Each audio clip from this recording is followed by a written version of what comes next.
Le constat qui est fait aujourd'hui, c'est qu'on a une autonomie en viande bovine qui est fragilisée sur le territoire national, de par une progression qui régresse, de par aussi une baisse du cheptel allaitant, et après de par une production qui est orientée vers d'autres productions, qui est notamment la production d'export de vifs, qu'on connaît depuis les années 70, mais qui aujourd'hui, où on a un marché qui se resserre de plus en plus, et avec un abaissement de ces exportations.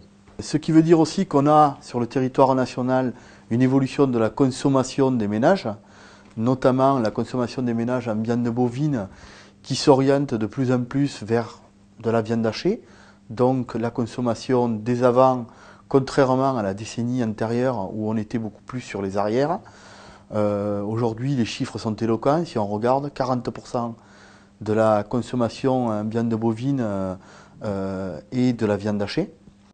Donc, ce qui fait qu'on a les industriels qui ont eu du mal à innover dans ce secteur-là par manque d'approvisionnement et puis pour des raisons économiques.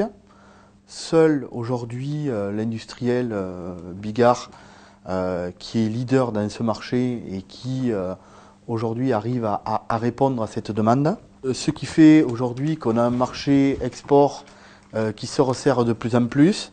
Donc cela pose la question de trouver d'autres marchés et pourquoi pas la reconquête d'un marché intérieur avec une production qu'on pourrait qualifier production made in France et qui répondrait aujourd'hui à la demande du consommateur.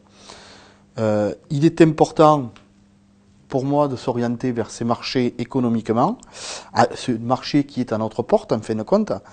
Et pour cela, ça amène la réflexion du partage de la valeur ajoutée entre le producteur, le producteur naisseur, engraisseur et l'abatteur, voire le distributeur à la fin.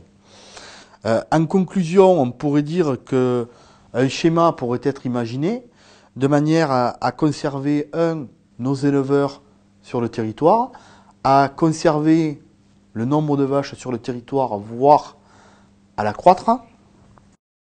Et cela permettrait aussi d'éviter ce que l'on connaît aujourd'hui, c'est-à-dire l'importation de carcasses de vaches laitières, qui est quand même pour les industriels beaucoup moins onéreuse, notamment sur la viande hachée.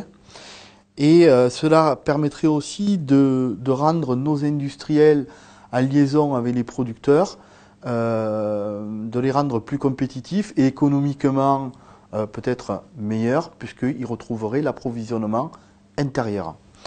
Tout cela pourrait s'articuler autour de politiques publiques qui seraient gagnantes à tous les niveaux de l'échelle de valeur, c'est-à-dire de l'amont entre le naisseur jusqu'à la phase terminale, c'est-à-dire le consommateur.